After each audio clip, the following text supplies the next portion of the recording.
morning, everybody. Today was a difficult math lesson, but I'm going to review what we did today in class, and then we're going to review it again tomorrow, and hopefully it will get everything embedded in our minds. I will also leave you with a problem that you can do and be prepared for tomorrow's math class. So here we go. Okay, we're going to look at how to basically subtract with renaming numbers, okay? And we're going to look at two different ways that we can do this. We're going to look at way number one and then way number two. My advice to you is to look at this at least 2 more times. If you need to look at it more to understand both ways, then go ahead and do so. The reason why I say if you need to understand both ways, you need to understand both ways, is because sometimes you'll have more difficult problems and one way might be better than the other, okay? All right, so here we go. Way number one, we're gonna take both of these fractions, these mixed fractions, and we're going to turn them into fractions. And then we'll go through the subtraction process. So the way we do this is like we did in lesson 7.6. We're going to multiply our denominator by our whole number, and then we're gonna add our numerator to it.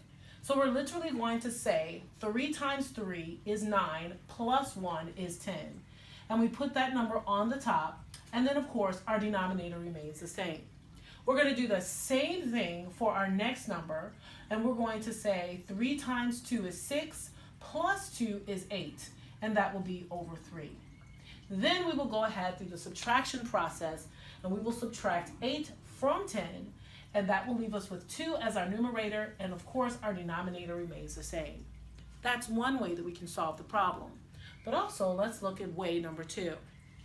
Way number two, again, allows us to keep our second mixed fraction the same. So we'll go ahead and just drop that so we'll know that we're not going to make any changes to that number.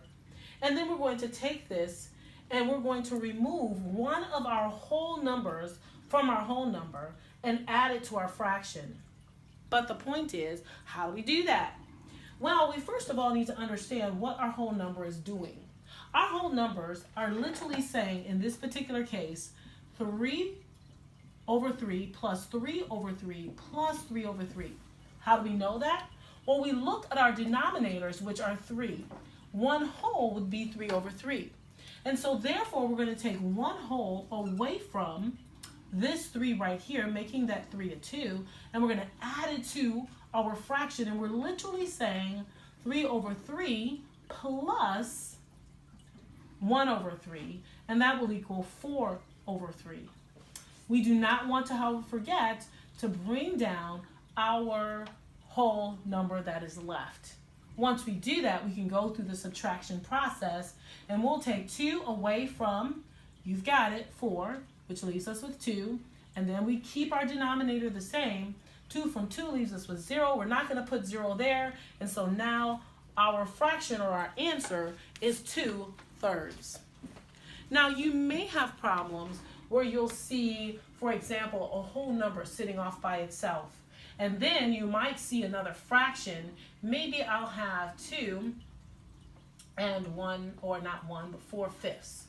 And I'm like, okay, now how do I do that? Let's even make it a little more complicated so we can know what to do. Yeah, I don't want to make it more complicated, so let's leave it like that. Let's make our life easy this evening, because we may not run into I know we won't run into the other kind that I was going to set up on the board. But in this particular case, we're like, okay, so where's my fraction? What am I actually subtracting? In this particular case, I'm going to take this, I'm going to take a whole number from here, and this 5 lets us know that that whole number will be 5 over 5, because I have 5 equal parts of 5. Why do I know that? I look at my denominator, and then I make my whole number a 2. I would subtract 4 from 5, that will leave us with 1 over 5, and that is my answer. So in this particular case, I'm still going to bring over a fraction so that I can go ahead through my subtraction process. Now I want to leave you with a problem this evening. So go ahead and look closely. The problem that I want you to do, and you can use either way 1 or way 2, or you can do both. My advice is practice doing both. And this problem is that you're going to do this evening is 4, and you're going to subtract that from 2 and 2/7. Again, I'm going to take 4 and I'm going to subtract it from 2 and 2/7. Go ahead and work on that problem. Remember what I just showed you right here as you're doing that. Look at this a couple of times before you endeavor to do this, and let's see what you can tell me on tomorrow. Goodbye, and enjoy your evening.